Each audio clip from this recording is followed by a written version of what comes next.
I've lost a lot a few times. I've almost lost myself too many times. I've sacrificed things a few times. But at the time, I felt like there was a reason. There was something that was guiding me. There was an anchor in my decision making. I've lost good things. I've lost good people. I've lost great things. I've lost great situations. I've lost blessings. But it was behind a reason. What is this reasoning that we all have? Well, let me talk about myself. What was the reasoning that I had that I seem to have difficulty remembering now for the things I felt so strong and convicted in doing? These things, these reasonings held a chokehold on me. And because it held a chokehold on me, I did whatever it told me to do because I felt like it had control over me. The pressure of this chokehold dictated everything that I did. It dictated everything that I wanted in life. It dictated the relationships that I wanted. It dictated the people I wanted to impress. It dictated me wanting to get more of something to get more of something from someone else. For instance, wanting to get more money to buy things to impress people who now I know doesn't matter. But at the time, I felt like they mattered. I felt like their opinion mattered. I felt like what they thought validated me. And I led that with my relationships. I led that with my relationships with my family. But you know what another name for your reasoning, the reasoning behind the things you do, the things you want, the reason why you feel like you need certain things? I will call it your guiding star. This thing was my guiding star. It was the star in the darkness of my nights. It was the only thing visible in my nights. Because it was the only thing visible in my nights, I followed it. Another name for a guiding star is a compass. This thing that had a chokehold on me that dictated everything I did was my compass. Now tonight we're going to talk about that compass and why your compass, why your guiding light can kill you, can destroy your life, can make you do things that are outside of your character if you are following the wrong light in the darkness. If you are following a faulty compass. What is your compass? So before I get started, I just wanted to give y'all that little deep dive into what I'm going to talk about tonight. As you know, my name is, and if you don't know, my name is Sealz, the man. I talk about understanding the mind of good men and ways that we can become better, become our best selves. What is the point of understanding the mind of men if you don't understand yourself, right? So this is why I do what I do. So let's get straight to it.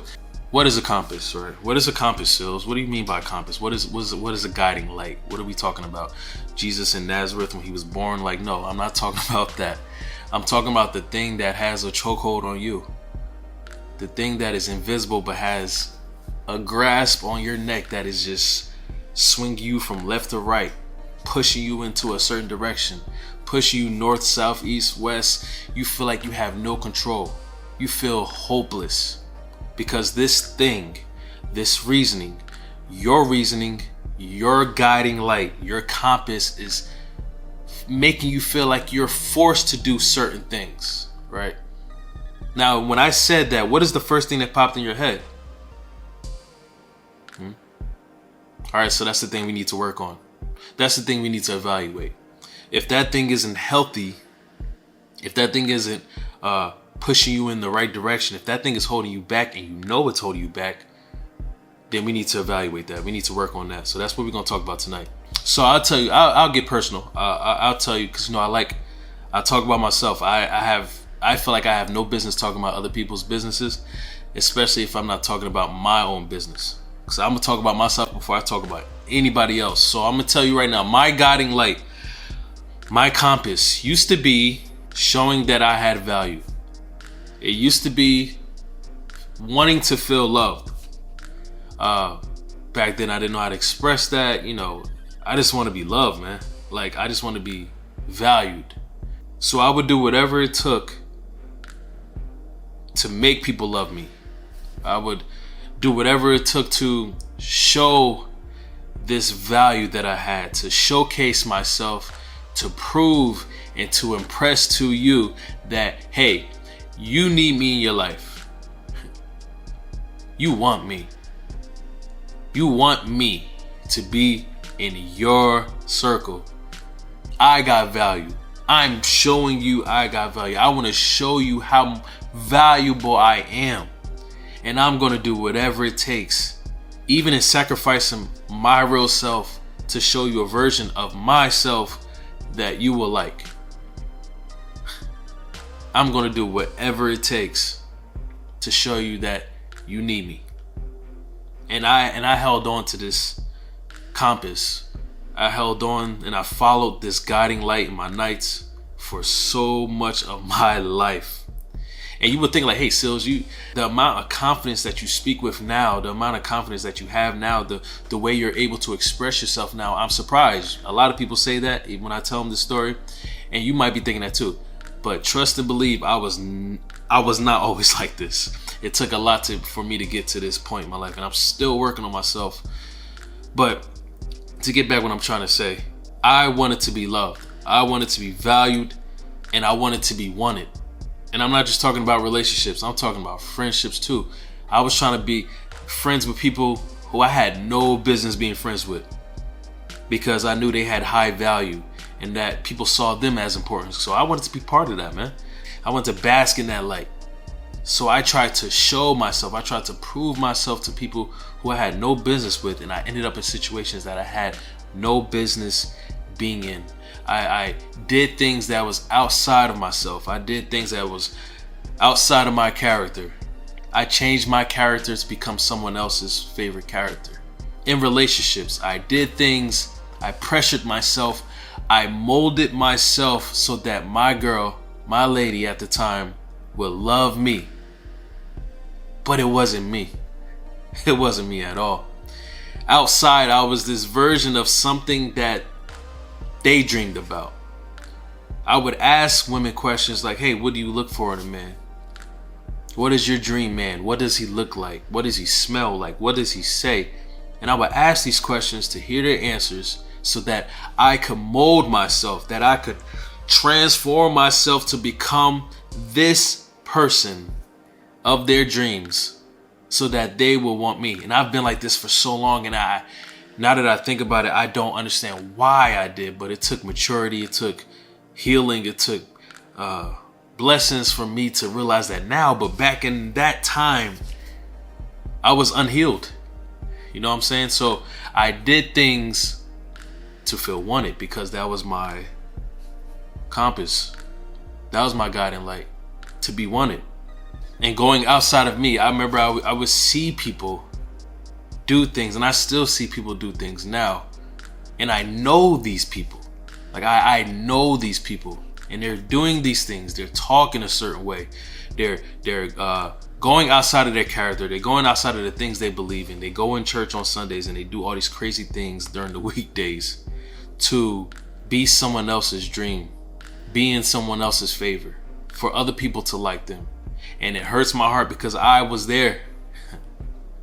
I was there. I was trying to be someone I wasn't, to become someone's somebody, because my compass was to be wanted. The saddest part, the biggest tragedy of my compass of being wanted, of my guiding star of being wanted, is that I didn't want myself. I clearly did not want myself enough, because if I truly wanted myself, I would have looked out for myself. Because I had everyone else's likes, everyone else's perspectives, everyone else's opinions dictate me. Their things molded my thing. So I ended up in failed relationships. I ended up in sad situations. I ended up in depressing moments. I ended up in depression. I ended up losing friends. I ended up distancing myself from people. I ended up losing blessings because those things were attached to the fake me. Those things were attached to the thing that was being guided by my guiding star. Those things were attached to something that wasn't attached to me. I made a clone of myself to be wanted, to feel wanted. And I knew no better because, you guessed it, I was following my guiding star. But that was the biggest mistake. I was following something that was hurting me, man. My desire was superficial. My wants were superficial. This thing wouldn't last. I didn't know. I just know it felt good to feel wanted, and I did whatever it took to feel wanted. I let people in my life, and I knew they shouldn't have been there, but I just wanted to feel. So tonight I just want to ask you, I just want to talk about with you, what's your compass? What's your guiding light? What is something that is dictating all of your moves in your life right now? Is it good for you? Is it healthy? Is it bad for you? Is it killing you? Is it holding you back? Is it making you okay? Is it just pushing you through life? What is your guiding light? What is your compass? So in your relationships, what was your relationship created on? Like when you were searching for someone, what was that thing, that irreplaceable thing, that thing that could not be moved by anything and anyone? What was that thing you were set on? What was that thing? And now that you created this relationship from that hunger, from that drive, from this thing, your guiding light, are you satisfied? Are you still chasing that guiding light? Are you still chasing that compass? Are you still chasing that thing that has you in a chokehold? And it doesn't always have to be a bad thing, right? It could be a good thing. You're in the guiding light. You're shining star in the night. Your compass could be God. It could be faith. It could be love. It could be wanting to experience things with another special person. That's amazing. But that's not always the case for everyone. And I'm sure everyone watching this video doesn't have that guiding star. What is your guiding star? Is it lust? Is it loneliness? Is it having someone fill your void?